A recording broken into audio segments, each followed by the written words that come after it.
Hey guys, tonight we're going on a journey, but not just any journey. You're about to become a royal courier in the ancient Persian Empire. Sounds kind of glamorous, right?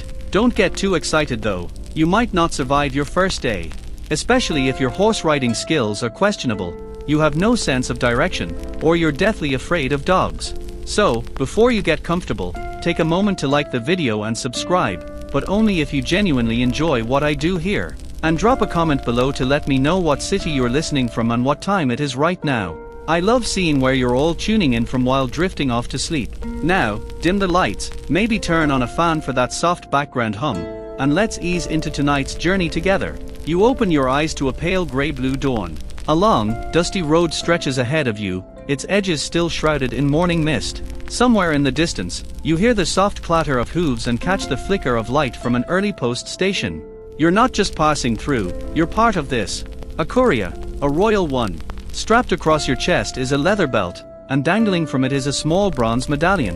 That medallion is everything. Without it, you can't enter a single station along the road. Without it, you're just a suspicious traveler, maybe even a spy. This is the Achaemenid Empire, around 500 BCE. Darius the Great is on the throne, and is trying to knit his vast territories together, not with silk or politics, but with information. You are that information. Or at least, you're carrying it. No pressure. You're starting from Susur, deep in the imperial heartland, and heading towards Sardis, near the Aegean Sea. The road between them is called the Royal Road, and it stretches over 2,500 kilometers. It's the Empire's spinal cord, and you're the message sprinting down it. Every 25 kilometers, there's a fresh horse waiting for you. Not bad for the Iron Age. That distance wasn't random. It's just about how far a horse can gallop without turning into a puddle of regret. This makes the Persian postal system faster than anything Europe would have for the next 2,000 years. And honestly, probably more reliable than your local delivery app. Now, this road wasn't entirely new. Historians think the Assyrians laid down parts of it, and the Persians just upgraded it, made it wider, smoother, even built drainage systems. Some scholars argue that these improvements kept the road usable even during the rainy season.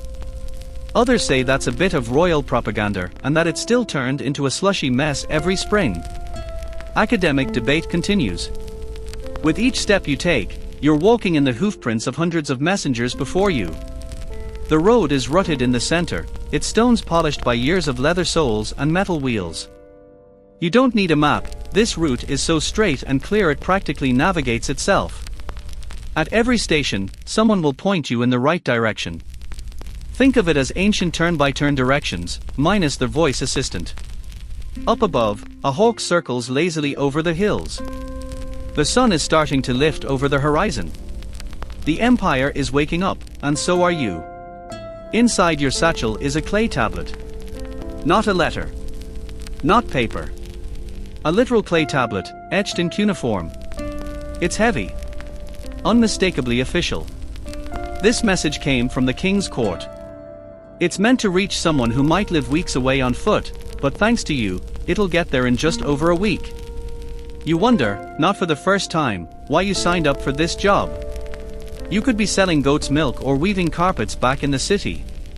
But then you smell the warm stew simmering from the next post station. You see the glint of sunlight on a fresh, groomed horse. Maybe you'll be okay. Maybe, just maybe, you'll be the one they talk about, like the old legends, who made the trip in just 7 days flat. You tighten your grip on the reins. Take a deep breath. And ride into history. You are the pulse of an empire. The first stretch of the road feels almost too easy. Your horse is fresh, your pack still light, and the early morning air smells like dust and mint. You pass a cluster of fig trees, their leaves trembling slightly in the breeze. Somewhere nearby, a jackal lets out a short bark, but it doesn't seem interested in you. Maybe it knows better than to mess with someone wearing a royal medallion. At this point, you're probably wondering, how did this whole postal thing even start? I mean, who wakes up and says, you know what this empire needs? A nationwide high-speed messaging system. The answer, as with most grand ideas, is a king with a lot of land and too little patience. Darius I wasn't just some power-hungry ruler sitting on a gold throne. He was, in many ways, an administrative genius. The Persian Empire was huge, stretching from the Indus Valley all the way to the Aegean Sea. That's more than 40 different ethnic groups, countless dialects, and wildly different climates. It was like trying to run a group chat where half the members still think smoke signals are a thing. So Darius did what any efficiency-loving emperor would do: he organized everything. Roads, satrapies, think provinces, taxation, weights and measures, and yes, the world's first real postal system. Now, you're not delivering love letters or birthday cards. This is serious business. Orders, edicts, military intel, sometimes even tax codes. The stuff you're carrying could change someone's fate halfway across the empire. And you've got to get it there fast. And here's the thing: speed wasn't just a goal. It was a point of pride. The Greek historian Herodotus, yes, that Herodotus, once wrote that neither snow, nor rain, nor heat, nor darkness of night prevents these couriers from completing their appointed course. Sounds familiar? That phrase ended up on American post offices thousands of years later. But it came from you. Your people. The ancient Persian system was that impressive. The setup was brilliant in its simplicity. Along the royal road, Darius had built relay stations called chaparkhana. Every station had fresh horses, food, water, and shelter. All you had to do was ride hard for 25 kilometers, hand off the tablet, and a new courier on a new horse would take the next leg. Rinse and repeat until your message hit its target. But don't get too comfy. Right now, you're not just any courier. Today, you're running a full leg yourself. No handoff. That's unusual, but the message is urgent, and the local relay rider, well, he accidentally drank some unfiltered river water and is currently losing a battle in the bushes. You silently thank the gods for your cast iron stomach. As the morning sun rises higher, the road begins to shimmer slightly. Heat creeps up from the stones, curling the air above like a mirage. You pass shepherds guiding flocks of shaggy sheep, merchants with colorful textiles, and one guy holding what looks like a full-sized bronze bathtub. No one questions your passage. They see the medallion and move aside. At one point, you pause at a roadside cistern. The water is cool and still. You splash your face, take a long drink, and soak your scarf to wrap around your neck. You learned that trick from an old courier back in Suzor. He claimed it bought him 10 extra miles of energy and maybe a few more days of life. You figured it couldn't hurt. Overhead, clouds are gathering, which worries you. This region is known for flash storms, and while the royal road is well maintained, some scholars today believe certain sections became nearly impassable in heavy rain. Others argue that Darius had already developed clever stonework to prevent flooding. Once again, the historians are still arguing about it, and you don't have time to pick a side. You've covered nearly 2 stations worth of ground by midday. That's fast. Really fast. You start to wonder if you're actually enjoying this. The road bends around a cluster of date palms. You hear the distant jingle of a bell, the next station. The sound comes from a tiny copper bell tied to a goat's neck. That goat has no idea it's helping guide the Empire's communication network. You arrive, dismount, and the station keeper gives you a suspicious once-over before spotting the medallion. He nods, waves you inside. A fresh horse is being saddled. The stew bubbling over the fire smells like lentils and cumin. You won't stay long, but you sit for a minute, savoring the warmth, the brief illusion of stillness. The message on your back still needs to move. You stretch your legs, sip some sour yogurt drink, and climb back onto the saddle. You've got more road ahead. The sky begins to turn a softer shade of gold as you ease into the next stretch. The afternoon heat settles on your shoulders like an extra layer of clothing. The kind you didn't ask for. Your new horse, a chestnut mare with one white sock, seems more interested in snacking on roadside weeds than delivering royal orders. You gently nudge her forward, whispering promises of apples if she behaves. You're not sure if she understands, but she picks up the pace anyway. Bribery works, even across species. You start thinking about the other couriers out there. You're just one in a long line of riders stretching back generations. This system, what the Persians called the Angarium, wasn't just about speed or reach. It was about trust. The king trusted that you would deliver the message, no matter what. That the next rider would take over without delay. That the system would never stop. You, personally, are trying to live up to that. And you're not alone in this system. There's a whole invisible workforce keeping it running.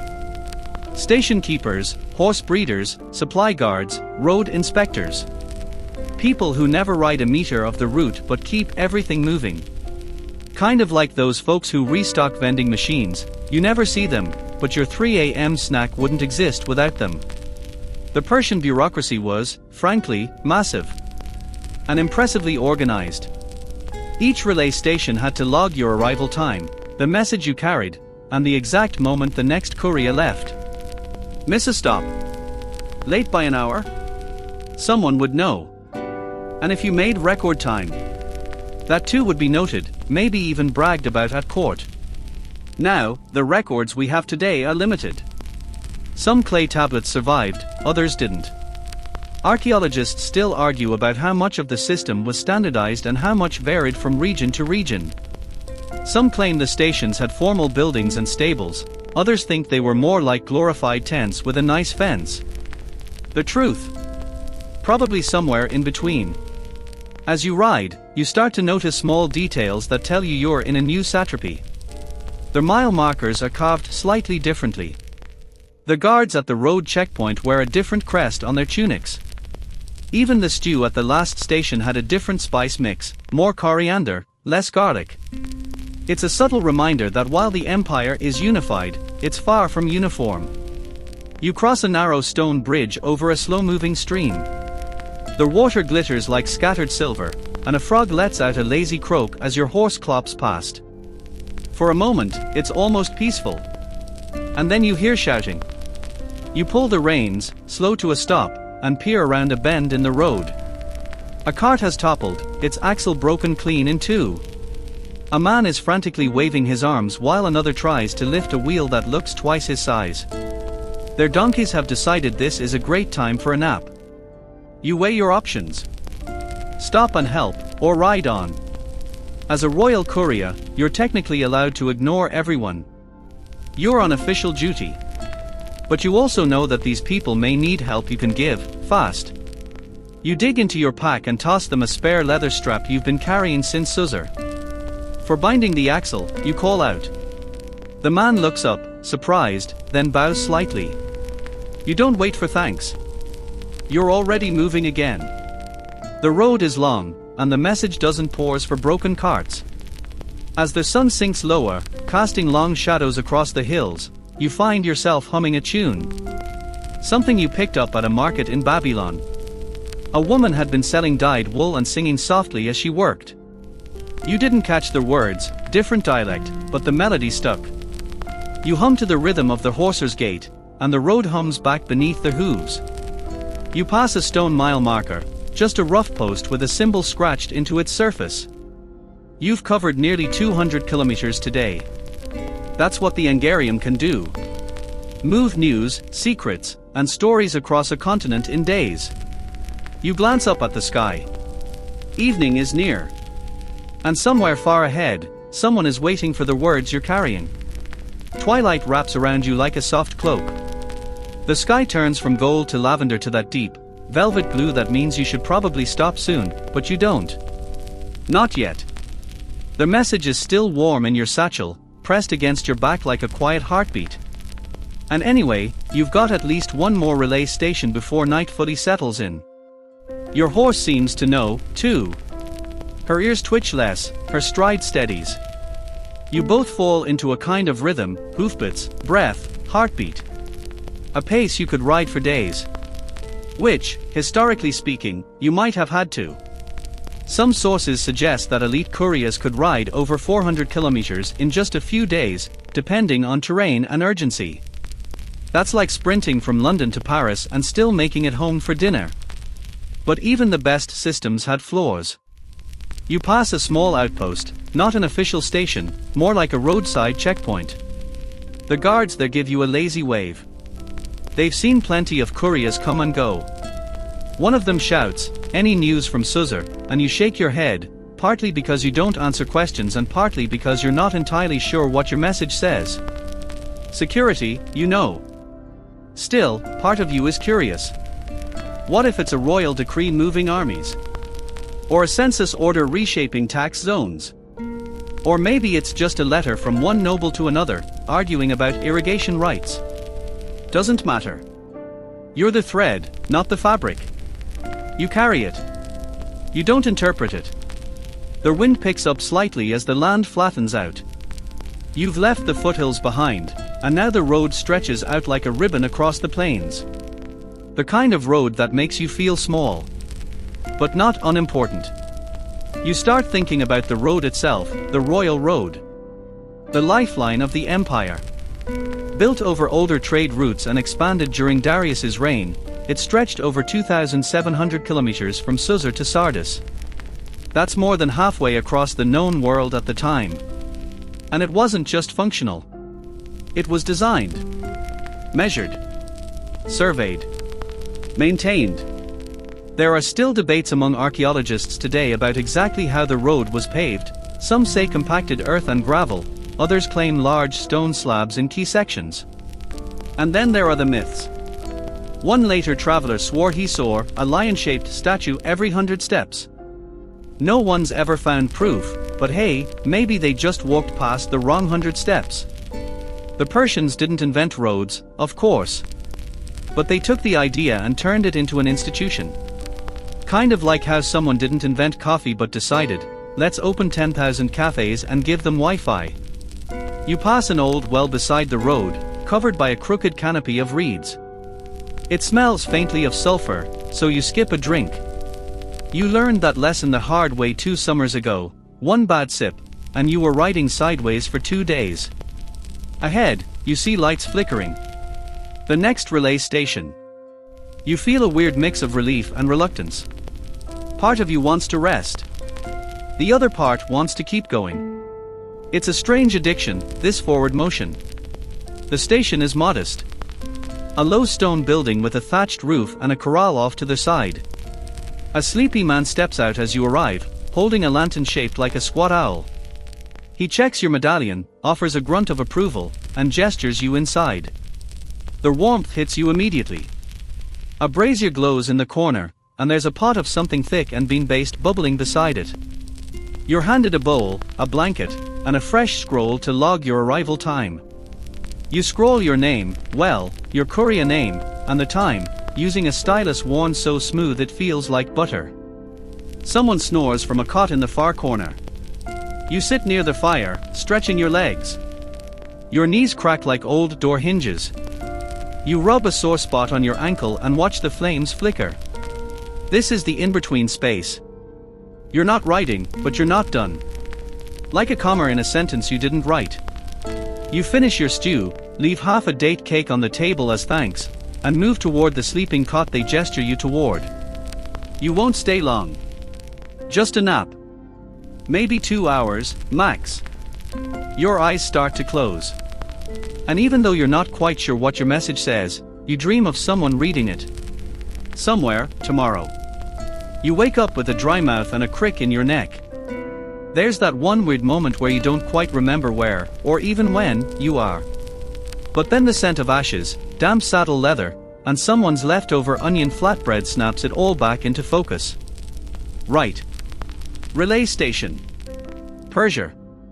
Courier duty. And sunrise is just beginning to smear across the edge of the world. You sit up slowly, stretch until your joints sound like a bag of pebbles being dropped, and head out into the chilly dawn. The sky's still soft, like someone hasn't quite decided what color to paint it yet.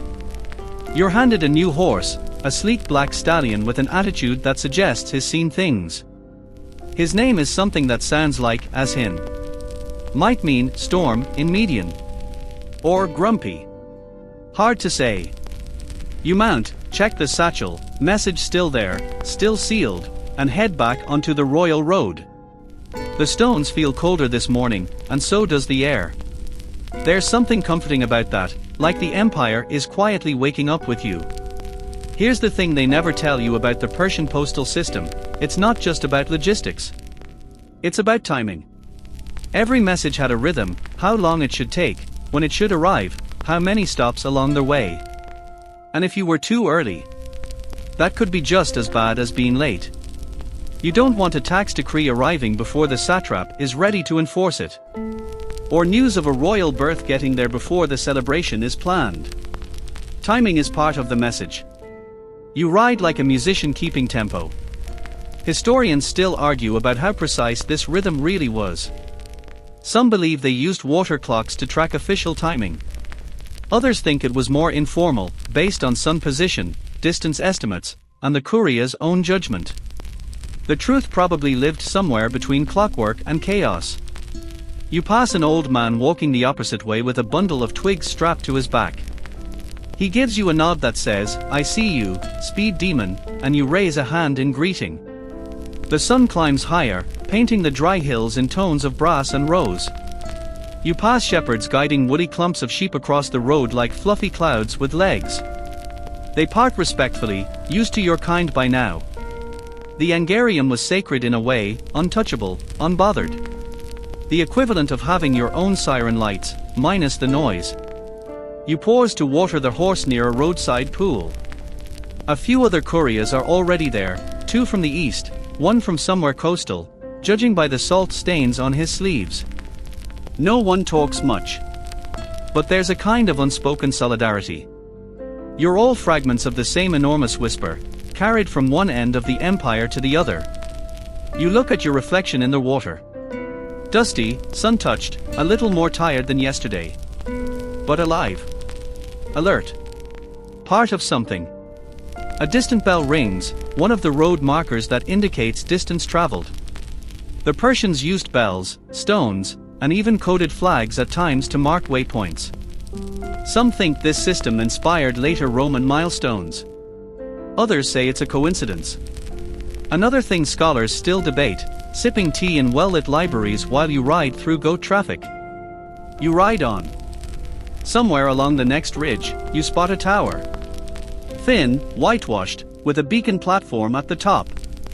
These towers dotted the route, used for signal fires or warnings, or sometimes just for watching. If there's trouble ahead, a collapsed bridge, or God's forbid, a band of horse thieves, the tower fires would tell you long before you ran into it. This one's quiet. Just a raven sitting on top, fluffed up like it's judging you. You make a face at it and keep going. The terrain changes again, flatter, more exposed. A wide salt plain stretches out to the south. You squint and can just make out a caravan in the distance, carts, camels, cloth banners flapping lazily in the wind. You wonder if their news is older than yours. Probably. Caravans move in weeks. You move in days. The sun is nearly overhead when you see the next outpost. It's larger than the last. 2 courtyards, a stable, and even a small shrine to Ahura Mazda carved into the outer wall. You dismount, log your time, trade the black stallion for a copper-colored mare who looks like she dreams in thunder, and sit down long enough to eat something vaguely round and vaguely edible. Might have been bread once. You're too hungry to ask questions. Someone hands you a cloth-wrapped scroll for another rider heading east. You add it to your pouch, careful not to crease the wax seals. And then, just like that, you're off again. Because the road doesn't wait. And neither do you. Your shadow is long again, stretching behind you like a lazy second rider. The mare, she's been called Shima, you think, or maybe that was just what the stable hand muttered before letting her go, moves like she's part of the road. She's all muscle and instinct, ears flicking to the rhythm of unseen birds. You're halfway between 2 major cities now, and the space in between feels like a breath the empire forgot to exhale. And still, you ride. Because the Persian postal system wasn't designed for sightseeing. It was built to move information faster than anyone thought possible. Some ancient historians, like Herodotus, yes, that Herodotus, our favorite slightly unreliable narrator, claimed messages could move across the entire empire in just 7 days. Modern scholars raise an eyebrow at that. Realistically, it was probably closer to 9 or 10. Still, in an age where most people measured distance by how many sandals they wore through, that's lightning fast. You pass a pair of workers repairing the road, smoothing out gravel, filling a ditch. They nod as you pass, and one lifts a spade like a salute. You wonder if they ever get bored, patching the empire's arteries while the messages race overhead like thoughts skipping across a brain. The truth is, every part of this system had a role. There were the builders, the writers, the message makers. The spies who checked for tampering. The innkeepers who fed and sheltered you. The stable masters who could tell you which horse in the yard had the knees of a goat and the heart of a lion. Even the animals had stories. Like that one chestnut mare who supposedly carried a royal decree all the way from Persepolis to Ecbatana in under 40 hours. People still argue whether that was a single ride or a multi-horse relay. Some think it never happened at all. A bit of propaganda to impress the Greeks. Still, her hoofprints carved into a temple wall somewhere. Even legends get their own shrines in Persia. You round a bend and the landscape shifts again, rocky outcrops like sleeping beasts on either side of the path. You duck under a low tree branch that really should have been trimmed 3 outposts ago. Someone's tied a string of dried herbs to it. For luck? Protection? Pest control? You make a mental note to ask a local herbalist if you make it back. The afternoon heat hits different here, less sunburn, more soul melt. Your tunic sticks to your back, and your water skin feels like warm tea. You sip anyway. Hydration over dignity. You think, briefly, about quitting. Just once. Slipping off the road. Disappearing into some mountain village and opening a fig stand. Growing old with no urgent messages, no sore knees, no more watching the road disappear under your horse's feet like it's eating time itself. But then you remember the way the satchel feels when it rests against your back. The weight of trust. Of being part of something bigger. And you keep going. You crest a ridge and spot something strange, a lone column, half buried in the ground, topped with a rusted bronze eagle. It's not part of any station you know. Maybe it's the remains of a shrine. Maybe a marker from before Darius even came to power. You circle it once out of respect, then continue on, as the sun begins to tilt toward the west. A few hours later, you reach the next relay station. This one's busy, 2 riders heading south, one arguing with a scribe over whether a letter had the wrong seal. A donkey snorts in the corner like it's judging everyone. You hand over Shima. She's steaming but proud, and you give her a grateful pat before letting her go. They hand you your next horse. He's younger. A bit nervous. His name's lost in the shuffle of conversation, but you call him Dust. Because why not? You step into the shade, sip lukewarm goat milk, an acquired taste, still acquiring, and glance at your message pouch. Still sealed. Still your responsibility. You overhear a local official mutter something about a rebellion in the Western Hills. A rumor, maybe.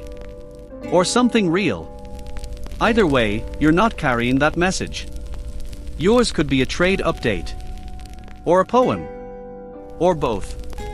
And somewhere, someone's waiting on it. You stretch, crack your neck, and walk back out into the light.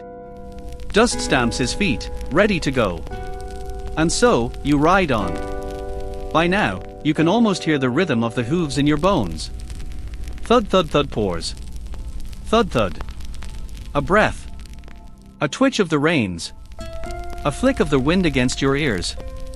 You're not just on the royal road anymore, you are part of it. Every stretch of stone, every roadside tamarisk tree, every wind-carved hill has become a familiar echo. You pass a weathered sign carved into a boulder, Sardis, 813 parasangs. It's the first reminder in hours that this road, infinite as it feels, does have an endpoint. Sardis. The western gate of the empire. The place where gold was first minted. And, if all goes well, the destination for the message in your pouch. You wonder if it's still sealed. You check, again. Of course it is. But there's always that paranoid tickle, the one that whispers, what if it unrolled itself and flew away? You sigh. The desert does strange things to their mind. Today's ride is flat, cracked earth and scrubby bushes, the kind that pretend to be shade and then stab you with thorns if you lean too close. But you're not here for the scenery. You're here to beat time itself. Or at least jog slightly ahead of it. That's where the Angarium's brilliance really shows. You see, the relay stations weren't spaced randomly. Oh no.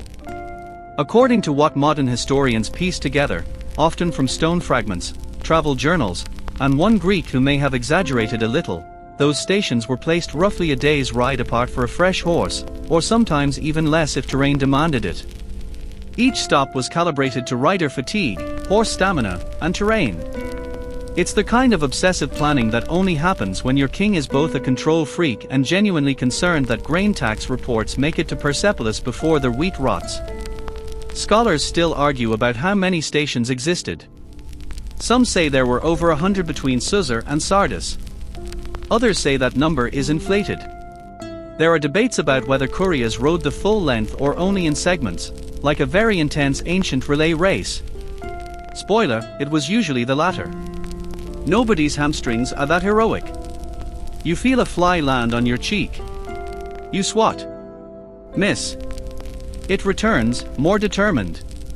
You mutter something unprintable in Old Persian and pick up the pace. Eventually, you reach a cluster of poplars that mark another rest stop, more leaner than a full station, but it's manned, and the horses are waiting. A boy no older than 12 greets you with a clay cup of water, and you almost mistake him for a mirage until he blinks and asks your route. Susa to Sardis, you mutter, and his eyes widen just enough to be satisfying. You dismount, hand over dust, who seems almost reluctant to part ways, and take your new companion, an Orban mare with a distinctive white streak down her nose. Her name is Lale, the boy tells you. It means tulip. She's faster than she looks. Don't let her eat grass. She gets bloated. Noted. Back on the road, the sun starts playing tricks again. The horizon wobbles. You see what might be water but turns out to be heat. A bird shadows you for a while, possibly a hawk, possibly just something that wants your trail mix. Either way, it's nice to have company. You start counting parasangs in your head. 15 down. 37 to go. Maybe. Depends on where the next station actually is. Maps, after all, are just hopeful lies we tell about distance. But here's the real twist most people forget about the Persian postal system. It wasn't just for the king. Sure, royal messages took top priority. But the system could also be used by governors, priests, military leaders, even, occasionally, wealthy merchants who bribed their way in.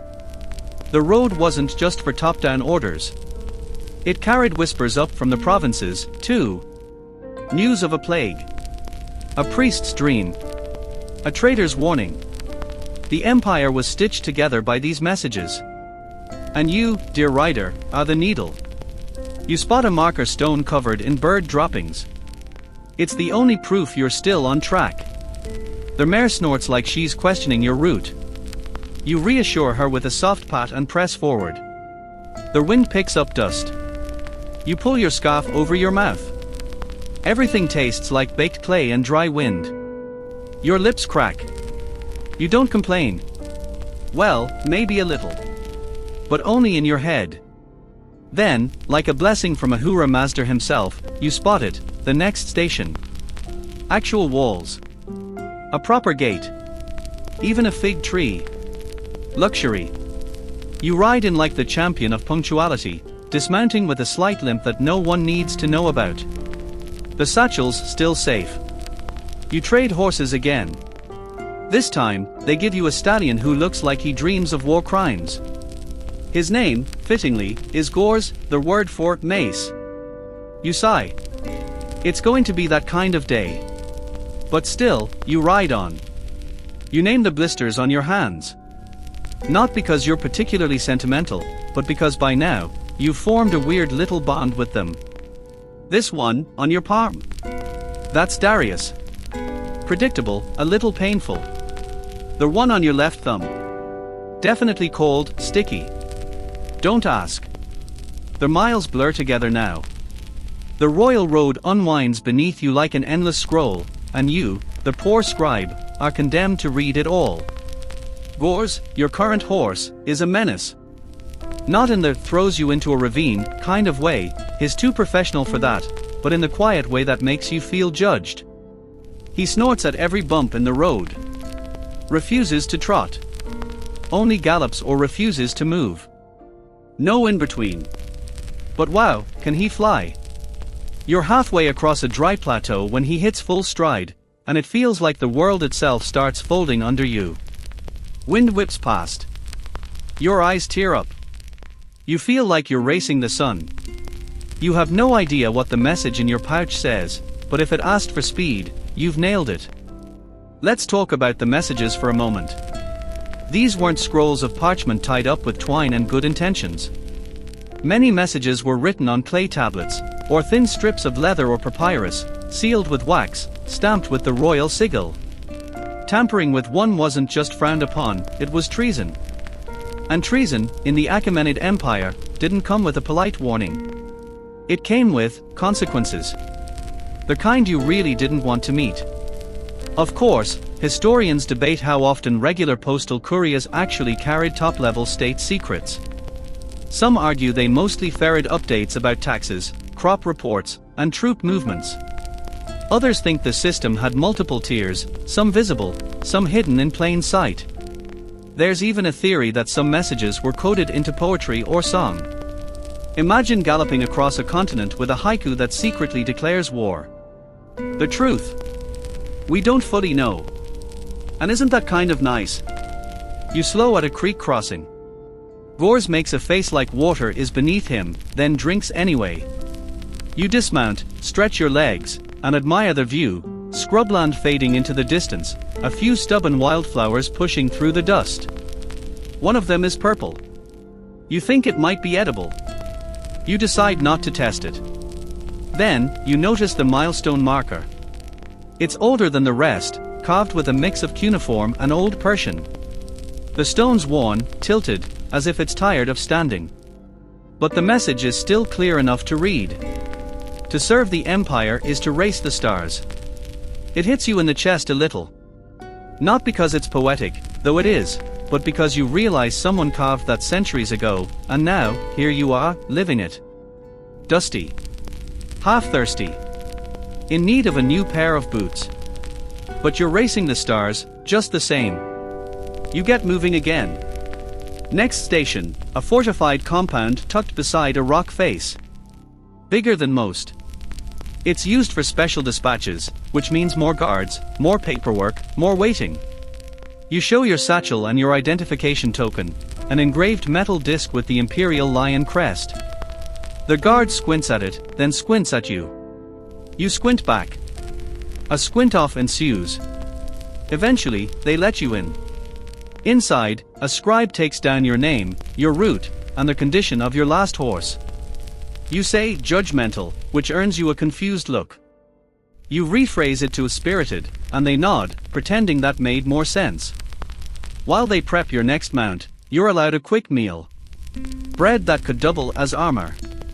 Cheese that smells like someone's regrets. But there's also pomegranate juice, real pomegranate juice, which tastes like someone bottled up the concept of finally. You eat on the steps in the shade, watching a cloud drift lazily over the mountains. You think about the people who built this system. Darius the Great, of course, who basically turned the empire into a living organism. But also the architects, the road layers, the scouts, the cooks, the translators. It wasn't just one man's vision, it was thousands of hands shaping something massive, together.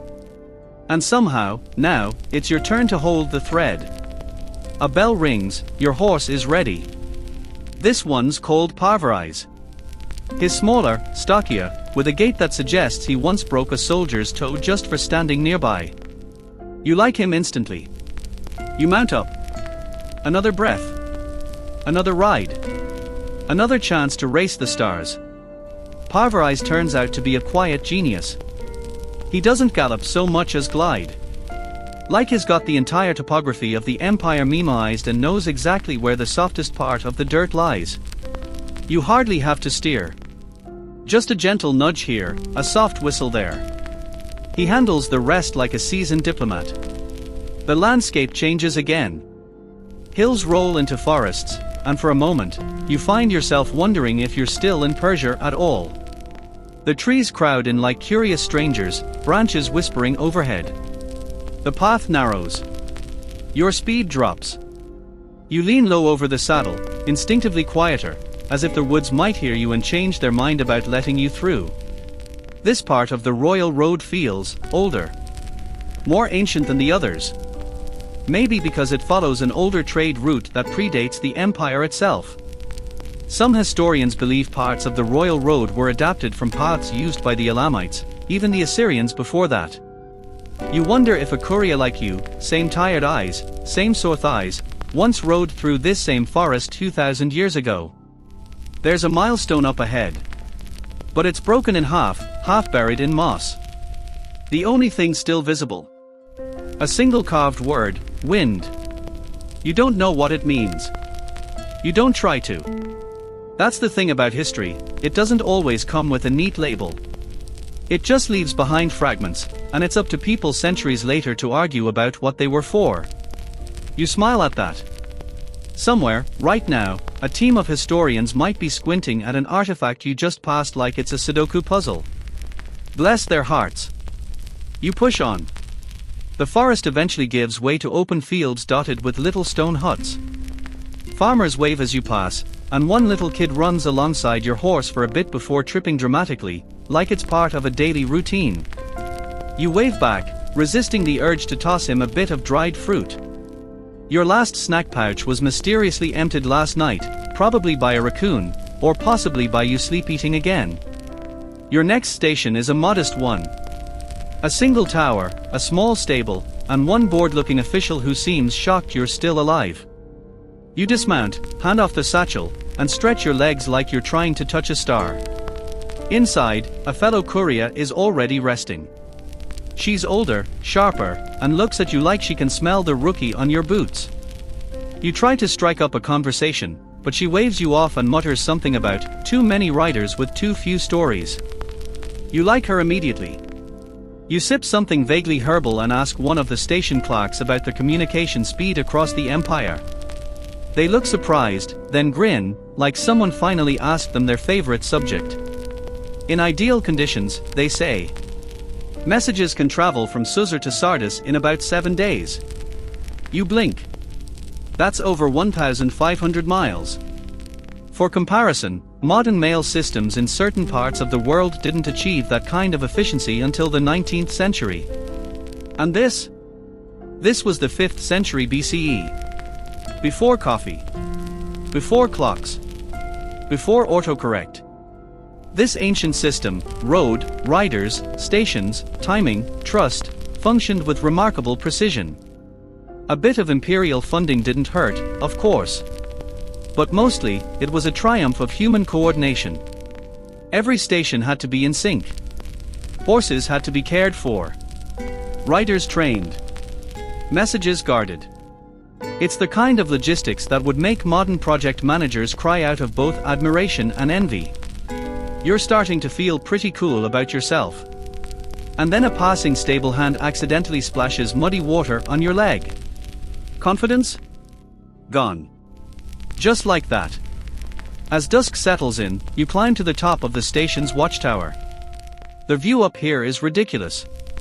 Hills unfurl like a green quilt. Birds skim low over golden fields.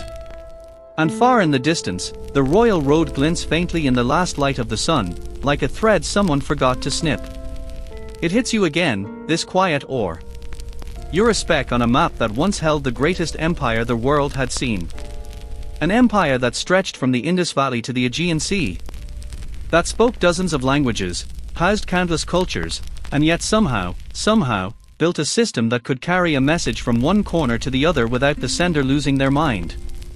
It wasn't magic. It was people. Ordinary, tired, slightly hungry people like you. Parvarize whinnies below. You take that as your cue. One more stretch, one more deep breath. Time to write again. You lose count of the stars overhead. They are so bright out here, away from the city fires and the gossiping courtyards.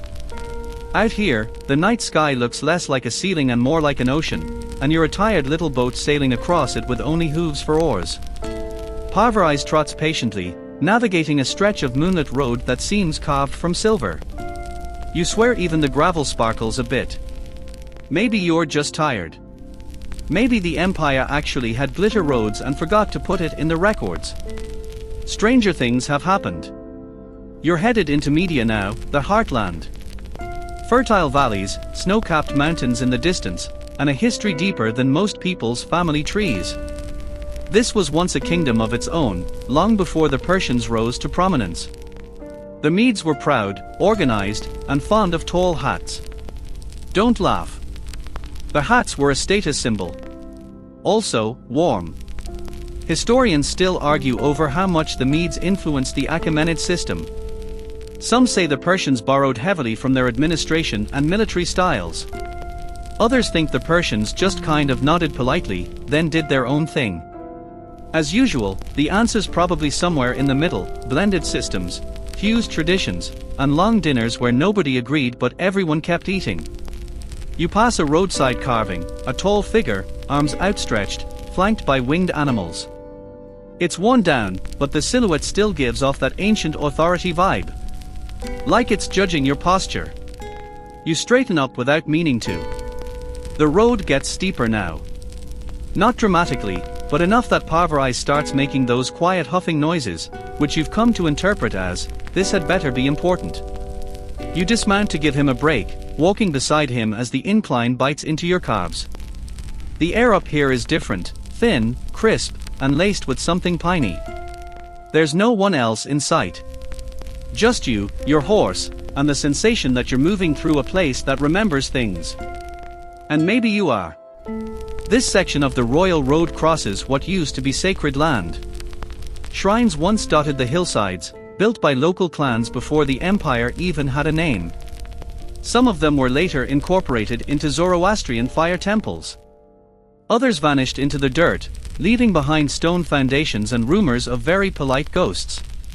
You find a small stone slab, almost hidden by grass.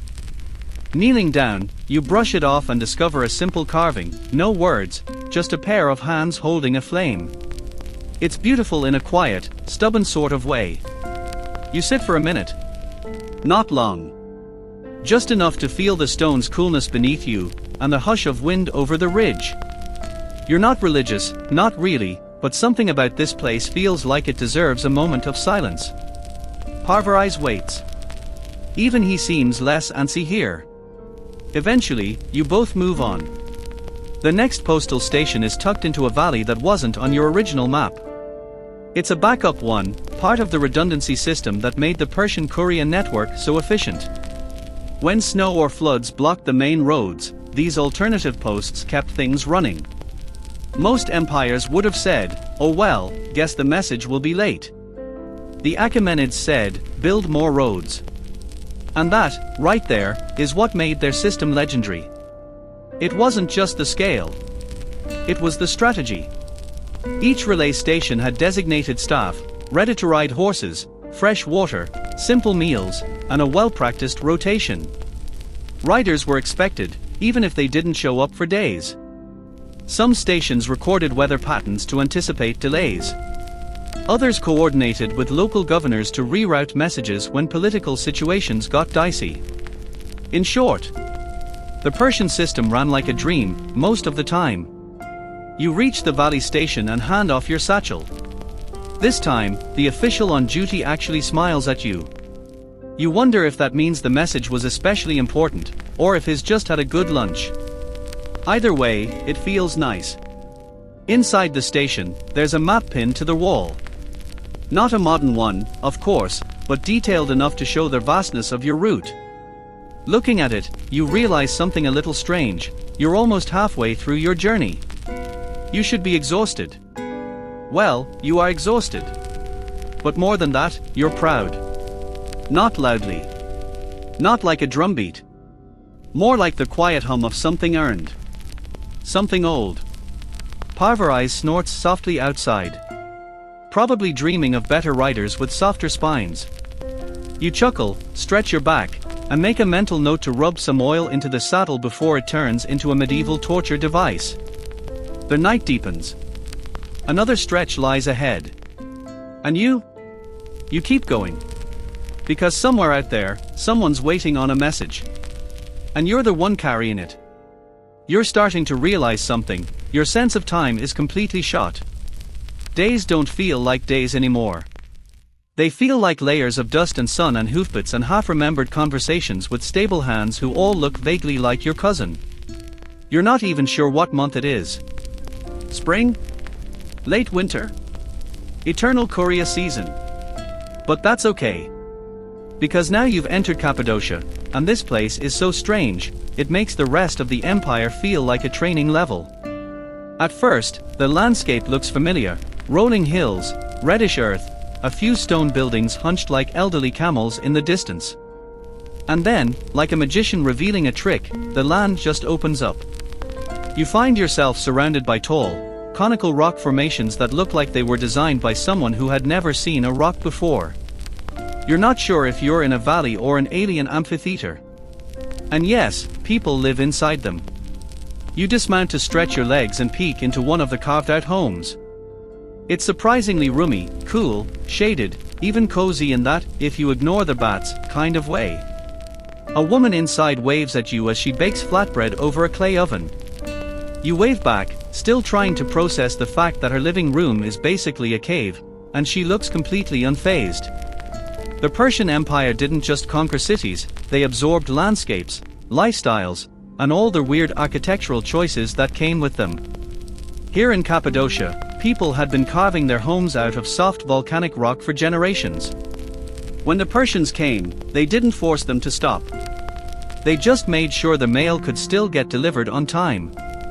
That was kind of the empire's thing, unification without total erasure. Roads and systems connected everyone, but local cultures were often left intact. You might ride past a Zoroastrian fire temple one day, a Babylonian ziggurat the next, and a Cappadocian rock apartment the day after that. Historians still debate how much control the central government really had over these distant provinces. Some say the satraps, governors, were basically mini-kings who answered to the emperor only when absolutely necessary. Others argue there was more cohesion than we give them credit for. Like most things in history, the truth probably exists in footnotes and long, polite arguments over tea. You continue riding through this dreamlike landscape. At one point, you have to lead Parvarize across a narrow stone bridge carved directly into the cliffside. He handles it with the stoic calm of a horse who has seen everything. You, meanwhile, look down and immediately regret it. You promise Parvarize extra carrots if he just keeps walking and pretends you're not panicking. Eventually, the path widens again, and you catch sight of something unusual, a row of carefully stacked clay jars just sitting on the roadside. No guards. No labels. Just jars. A local boy explains, they are part of a communal food-sharing system. Travelers, especially royal couriers like you, can take what they need, as long as they leave something behind when they can. Inside the jars, dried apricots, a bit of salted cheese, and something that tastes suspiciously like honey but also like regret. You don't ask. You leave a handful of figs in return. And maybe a little gratitude, too. It's a reminder that the Persian communication system wasn't just about speed or infrastructure, it relied on trust. People along the road didn't just tolerate couriers. They supported them, hosted them, fed them, repaired their saddles, laughed at their terrible jokes. Okay, maybe not that last part. As you ride on, a thought floats to the surface, you're not just a messenger. You're a thread in a larger fabric. An empire-wide relay of hands and hearts and hooves. You're not the first, and you definitely won't be the last. But right now, you're the one making it happen. And that's something. The sun sets behind the rocky spires, casting long shadows that stretch like sleepy giants across the ground. You find a quiet spot near a stream to rest. No station tonight, just open sky and the gentle sound of water over stone. You lean back, head resting on your stillbag, Pavari's grazing nearby like a mobile pillow with legs. Above you, stars flicker into view. You start to drift. And for once, you don't dream of maps or horses or ancient scrolls. You just float. The next morning, you wake to the smell of time. Not metaphorically. Someone, maybe a shepherd passing by, has left a sprig of it tucked into your stillbag, along with a hunk of barley bread. It's still warm. Either they wanted to wish you luck, or they think you're doing a terrible job at foraging. You take it as a compliment. Parvarise, of course, helps himself to the bread before you can negotiate terms. That's fine. He's earned it. You both have. And today, you're heading into Lydia. Now, Lydia is one of those places that history forgets to hype up, even though it absolutely should. It was rich, like, invented coinage rich. The kind of place where merchants weighed silver like kids weigh candy. Even under Persian rule, it maintained its reputation for wealth, gold, and occasional flair. And the city of Sardis. That was the capital.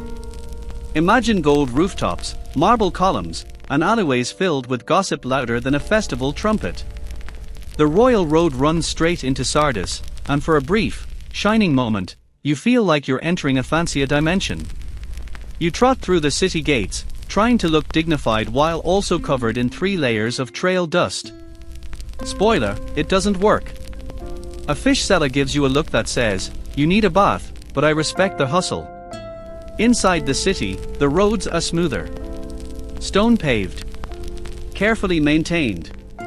The result of both Persian logistics and Lydian pride.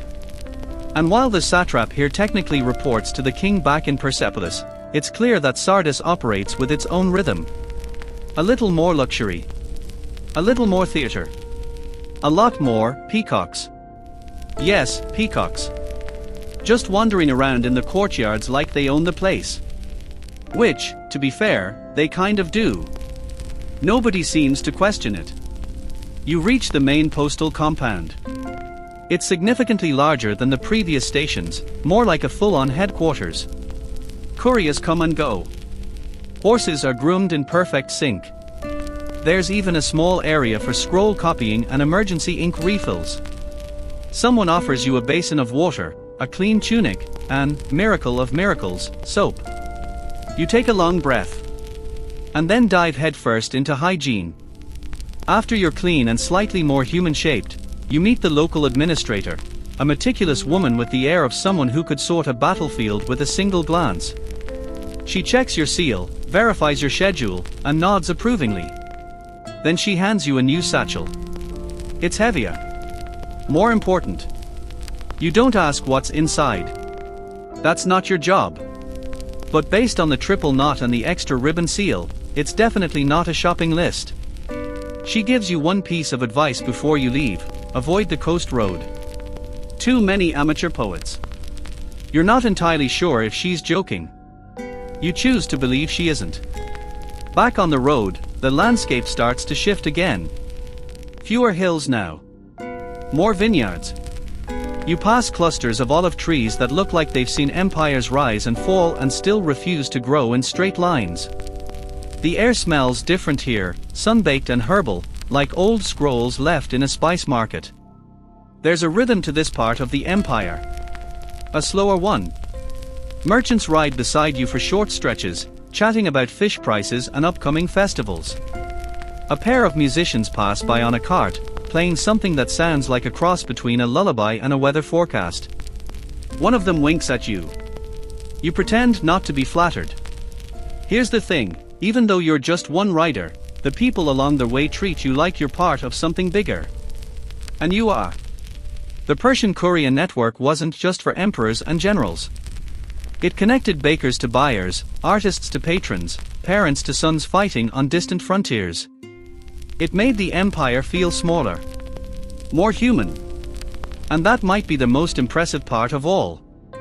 Later that evening, you rest under a fig tree that's probably older than most cities. You bite into one of the fruits, it's absurdly sweet, the kind of flavor that feels like a reward for simply surviving. Parvarize nudges you with his nose. You know what he's asking: how much farther? And honestly, you're not sure. But you've stopped counting the miles. Now, you count the stories. And you're starting to realize this road has more of them than you could ever carry. You've been on the road so long now, your boots feel more like personality traits than clothing. But guess what? You're finally nearing the western edge of the empire. Tonight, you arrive at a small, sea-scented outpost where the royal road, well, it doesn't end. Exactly, it just fades, gently, into the rhythm of the Aegean coast. The city is called Ephesus. You might have heard of it, though probably in a dusty textbook you pretended to read. It's the kind of place that hums even when it's quiet. Seagulls will overhead. The wind smells like salt and roasted garlic. You can hear a lyre being played somewhere nearby, accompanied by the soft splash of fishing boats bumping into the docks. It feels like the empire is exhaling, letting its shoulders drop after all that land-crossing tension. And right there, at the edge of the water, is the final postal relay station. You dismount. Parvarize gives a low snort, like even he knows this is a milestone. A stable boy leads him away, promising a warm mash and, probably, some unsolicited life advice. You don't ask. Inside the station, things feel slower. Not in a bad way. More like the final chapter of a book you didn't expect to love so much. The satchel you've carried is carefully unsealed by a man in a blue tunic. He doesn't say much, just gives you a nod and sets the scroll aside. You realize it's not about recognition. It's about the message arriving safely, unbroken, all the way from the heart of the empire. That's your job. And you did it. But you're not quite ready to rest yet. There's one more thing to see. Because here in Ephesus, the Persian Empire maintains one of its more surprising architectural touches, a dedicated message beacon. Not a lighthouse, exactly. More like a symbolic torch tower, lit on certain nights to signal the successful completion of major communication routes. A reminder to the world, and maybe to the gods, that even the longest messages can find their way home. Tonight is one of those nights.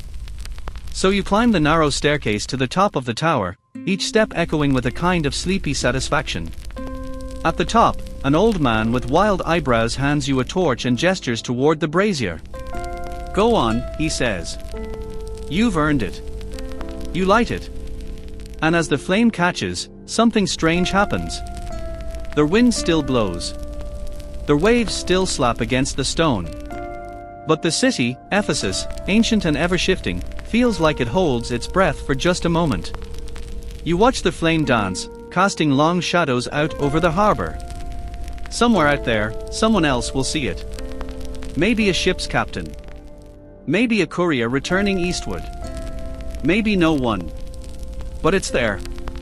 A quiet signal that says, we made it. The message lives. Historians still argue whether the Persians used actual beacon systems like this one for regular communication. Some say yes, others claim it's romanticized nonsense. The records are fuzzy, and honestly, you're too tired to care. Because real or not, you are here. And for one night, the empire feels just a little more connected. A little more human. A little more like something worth crossing deserts and mountains and fig-bribing locals for.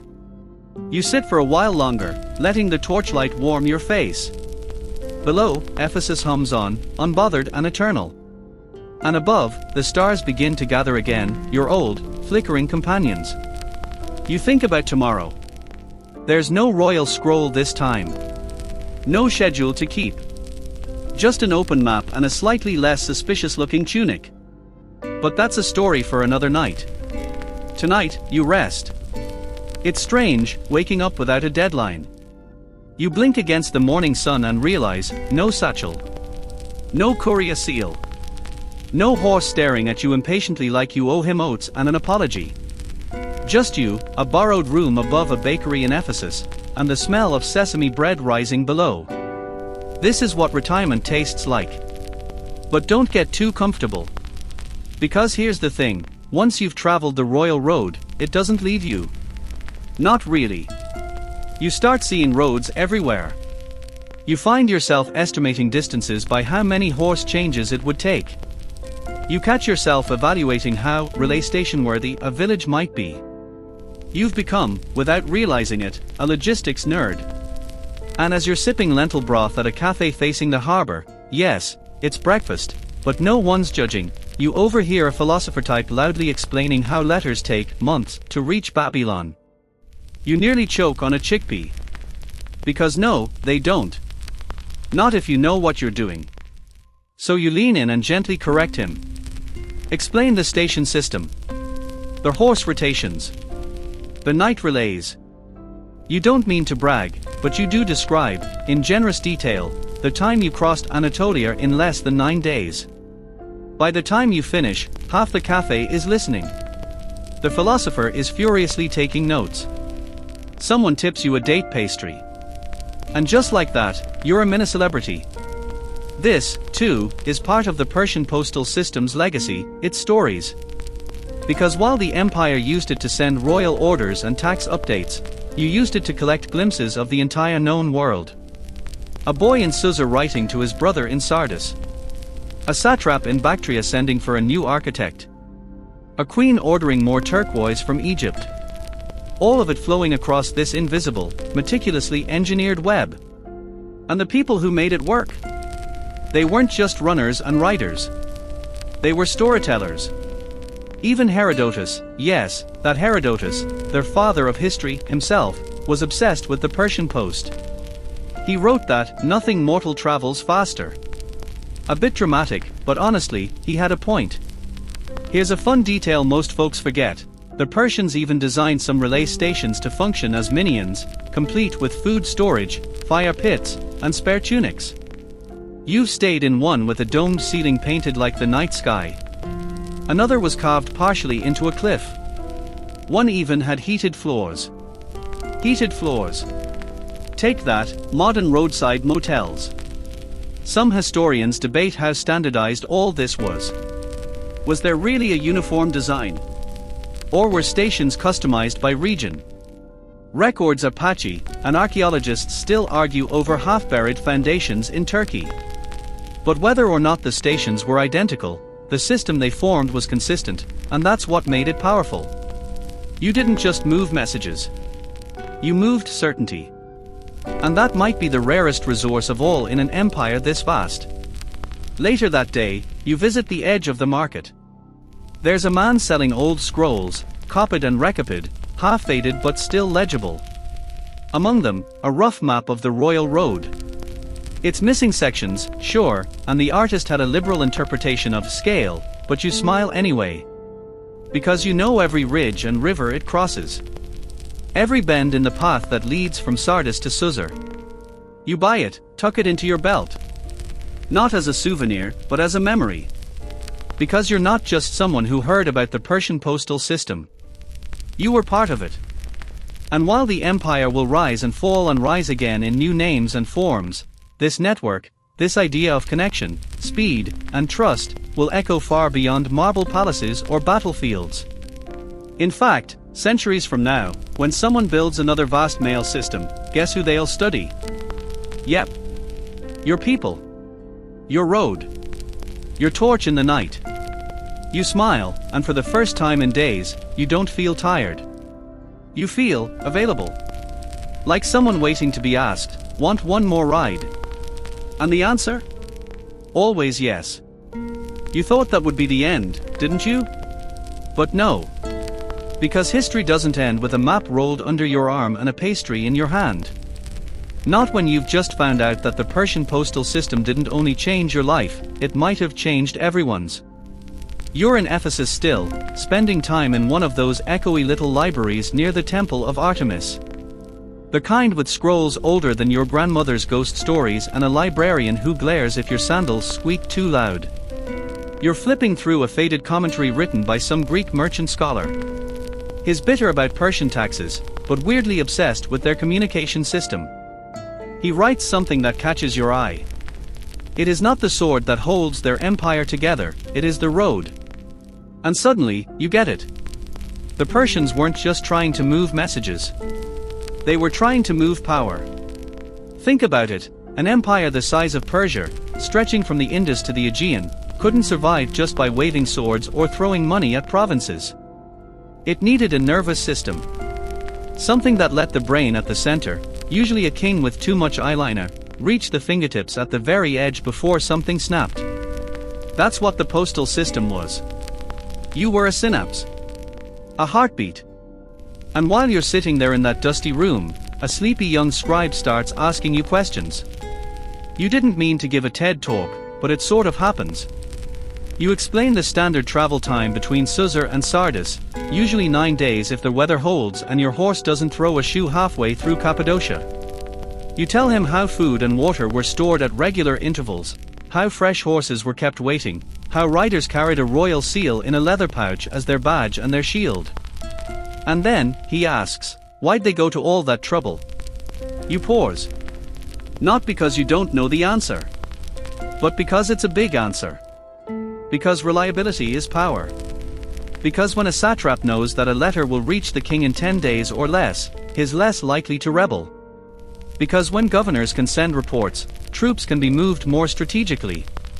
Because when merchants hear that Persia runs a tight ship, they bring their goods, and with goods comes wealth, and with wealth comes, well, more letters. And even now, centuries later, historians puzzle over how much of this was intentional genius, and how much was happy bureaucratic accident. Was Darius the Great a visionary? Was the system built on older Babylonian or Assyrian models? Did the Curias truly, neither snow nor rain nor heat nor bloom of night, stop? Some say yes. Some say marketing. But what no one denies is this: the Persian postal system worked.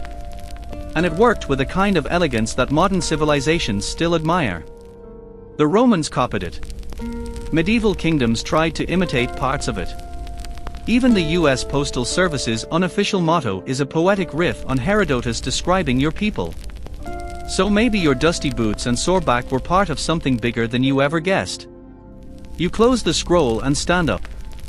Outside, the sky is beginning to dim again, your favorite time of day. A soft breeze picks up, carrying the scent of olives and old parchment. And you realize, you don't miss the road. Because the road never left you. It lives in your feet, in your memory, in every horizon you've ever chased. And maybe, just maybe, there's one more path to ride. But not tonight. Tonight, you walk slowly through the city streets, as lanterns flicker to life and shutters close for the evening.